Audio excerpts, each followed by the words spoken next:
Hey guys, Chris here from Carolot Farm. Today is the day that we are finally planting our tomatoes, peppers, and eggplant. We have a variety of all of the above that I've mentioned. We have bell peppers, some are green, some are red, some might be orange. We have multiple different tomatoes. I know some of them are Rutgers, and then we have a bunch of volunteers that we dug out of the garden. They're going to be mystery tomatoes, most likely little cherry / grape tomatoes because they seem to be the most prolific that come up year after year. And then we have eggplants. We have a couple of different varieties as well. But today is the perfect day for these plants to go into the ground. It's not too hot, it's a little overcast, and we have rain on the way, which is fantastic. It's been so hot and dry lately. And so now I just have to figure out where to put these guys. Yesterday I planted cucumbers over here to the left where those T-posts are, but this open section of the garden is perfect real estate for what I'm planting today. And then just down here to the right at the bottom between the boards, we have 2 rows of okra that we also planted yesterday. So things are coming along. We have to do this in stages. I'm currently sorting my plants. Looks like I have 7 eggplants. These are the Black Beauty, so they'll be the larger eggplants. I know we have some of the skinny ones that are still growing.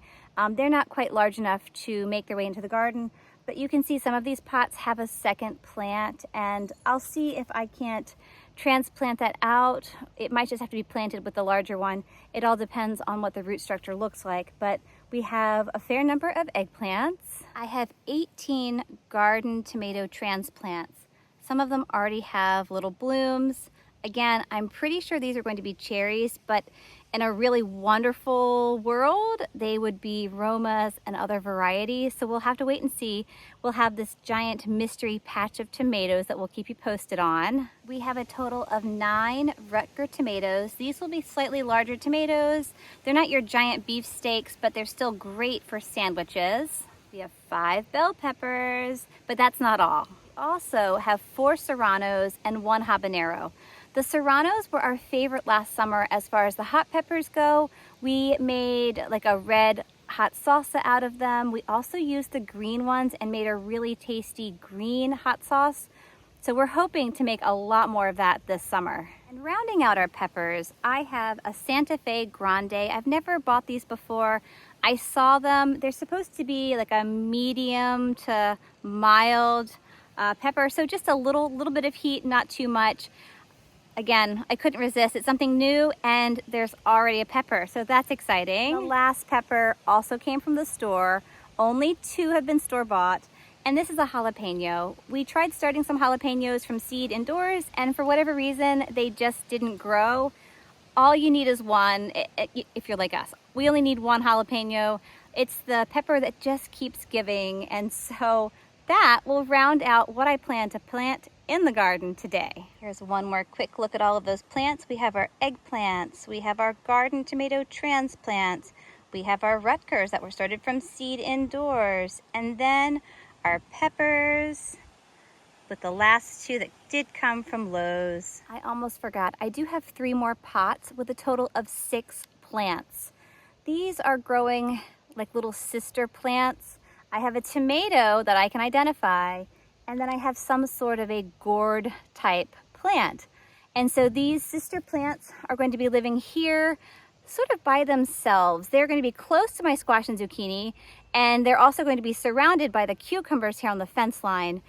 So we'll just have to wait and see what they are. I suspect it's a squash or a zucchini, but when we tried planting cucumbers from seed indoors, they also, like the peppers, just didn't germinate. And so I don't know if these were late bloomers or if it's something else, but this is a bit of a mystery patch here. It'll be fun to watch it grow. I think 2 of the sisters are tomatoes with a surprise, and then the third one is an eggplant with a surprise sister. So again, I'll keep you posted as the summer moves along. Before I can do anything else though, I have to find my rake. I'm looking around the garden, I'm not seeing it. But what I am seeing are sugar snaps that are perfectly ready to eat. So I'm gonna grab 1 or 2 and then go hunting for the rake. I have no idea where it's vanished off to. Now that I have my rake, it's time to figure out where those beds need to be, rake them, and then ultimately decide which plants go in which bed. Believe it or not, a fair amount of thought and planning go into determining where to put your plants in the garden. At least for me it does. And if you look at my garden, it's hard to really tell, but the garden is a bit of a hill. Its highest side is going to be up here, and then it does fall down. This is the lowest point here.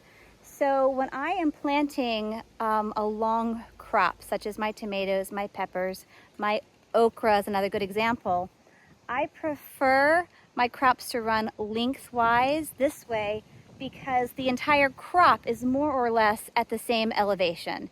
If I were to run them the opposite way, perpendicular, then I have some that are at the top of the hill and then they're coming downhill. And as I water them like that, the plants at the top of the hill don't usually get as much water because it naturally is going to run down the hill. So again, I do prefer to run my longer crops lengthwise along the long side of the garden versus the width of the garden, which is the shorter side. While I'm standing here, I do want to show you, these are the sunflowers that I transplanted out of the garden. Just like the tomatoes, they had popped up here, there, and everywhere. And I dug them and moved them to a much safer location here at the edge of the garden.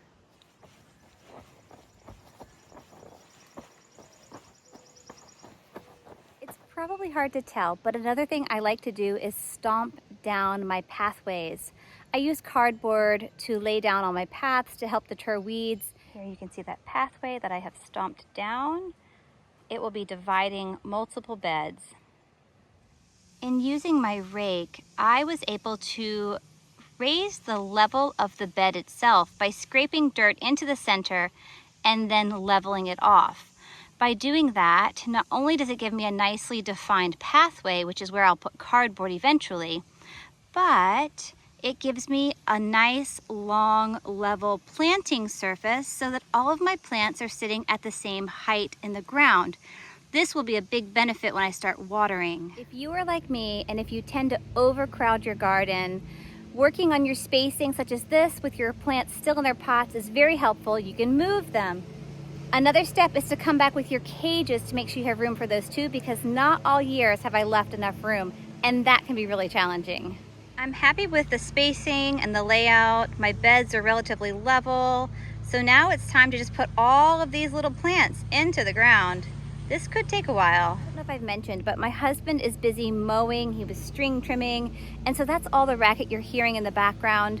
It's been so hot and dry here at the farm that we've been waiting for a day just like today, right ahead of the rain, to do all sorts of things, from planting to mowing to what else are we doing? Who knows? But today is a really busy day because we know we have 3, 4, maybe even 5 or more days of rain ahead, which is fantastic, but there's a lot of prep to do ahead of the rain.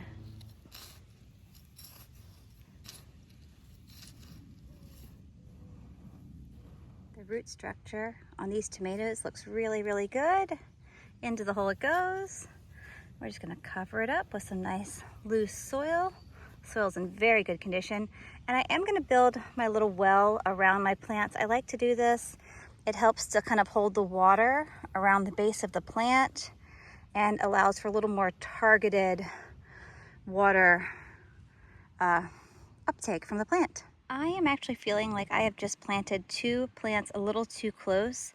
These were my transplants. I did not pull the cages out because I thought they were far enough, but I better test them out. You can see that they are a bit close, and I have plenty of room to the left-hand side. So this one plant here in the middle, I'm gonna move over just a few inches to the left. I'm gonna work to uncover the little plug that I just put into the ground, and that way when I dig it out, I can dig the plug here and I won't inadvertently be digging into the root structure. I'm going to kind of dig around it, a slightly larger hole. After identifying where that plant was, I can come at it from a little farther away and just pop it right up. And now that I have my plant here, I'm going to dig a hole just a few inches over and then move my little transplant. This looks a little more evenly spaced. All I have to do now is put my cage around it. Now things are looking much better. Much happier with this. 9 tomatoes down, 18 more to go, and a ton of other things as well. But to have cooler temperatures, overcast skies, and a light breeze, I couldn't ask for a better day to be out planting in the garden. I now have all 18 transplants in the ground with cages. So on to the Rutgers, the eggplants, and eventually those peppers.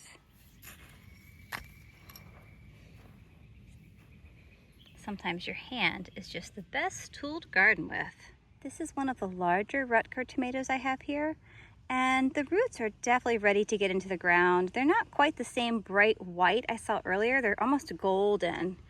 And so I have a feeling those guys have definitely been waiting long and hard to get into the garden. So today is the day. They can now take off, get more nutrients. They may have just not had much left in that pot. So all that's left to do now is make the well around it and move on to our neighboring tomato. Sometimes you have tomatoes that grow nice and straight like this one, and sometimes you get tomatoes that go a little sideways before they shoot up. It all has to do with them trying to reach the light. But I'm going to do something a little different as I plant this one. For this tomato, I am going to actually cover it all the way up to the neck here where it begins to straighten out. And that way my tomato will still grow nice and tall. It will actually probably start to even send more roots off from that elbow.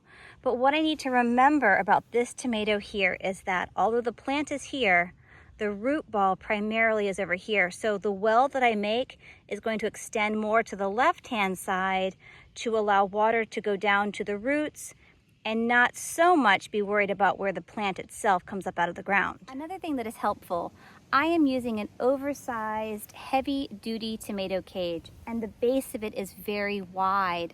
That allows it to straddle not only the plant that's offset, but that root ball that is a little off to the left-hand side. So again, having a larger, broader planter or cage can be helpful when your plants don't necessarily want to grow straight up from the roots. You can see the plant is a little to the right and that root ball is right here. My tomato cage legs did not go through it, therefore no damage was done to the roots. So I'm happy with how this looks, and now it will, I'm sure, grow much taller and straighter. Now that I have all 27 tomatoes in the ground, last year we had 40 plus tomatoes, so 27 is not that many, and who knows, 14 of them, 18 of them could be cherries. What do you do with that many cherries? I have no idea. I'll let you know. But now I'm going to turn my attention to our 7 little eggplants. Our eggplants, these are black beauties. They were also started back on March 30th. So these crops that are going in today have all had the exact same amount of grow time. When our seedlings are smaller, we do try to separate them so that we don't ever have more than one plant per pot. But sometimes a little baby gets overlooked or it pops up after we've already done our thinning. And so this one has 2. I think it'll be okay. I think I would do more damage now if I were to try to separate it because the roots are definitely intertwined. So it's gonna go in just like this and we'll see how it does. Oh my gosh, I just planted an eggplant and this toad just jumped up out of the soil. He scared me to death, guys. Holy moly, little toady. That's a first. I've never had a toad literally jump up out of the soil like that. Oh my gosh. I don't think I hurt him, but what a surprise for both of us, I'm sure. Toady, hop on, buddy. Hop on, hop on. There you go, hop on. I saw him earlier, but he definitely had buried himself. I had no idea he was there. Looks okay though. All that's left now are the final 12 peppers to pop into the ground.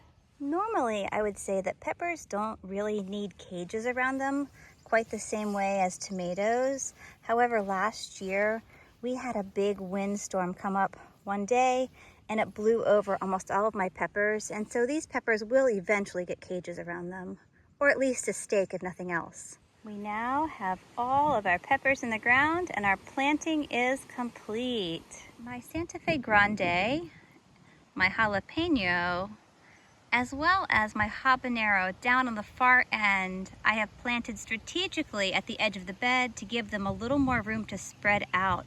I have a sneaking suspicion they will be some of the larger, more substantial pepper plants of the season. I also know from last year's experience, the serranos grew tall, they weren't so broad, and the bell peppers were similar, and so having them in the middle of the bed should be a perfect place for them. Thank you so much for joining me today in the garden. I got a lot planted and I'm really happy with the state of things as we approach the end of May. The only thing yet to be planted are green beans, and they'll be coming soon. They grow fast and you can do multiple rounds, so I'm not too worried that it's going to be early June before they get into the garden. Check back though, we'll have lots of updates on how the garden grows, and we hope to see you in the future. Happy gardening. Bye guys.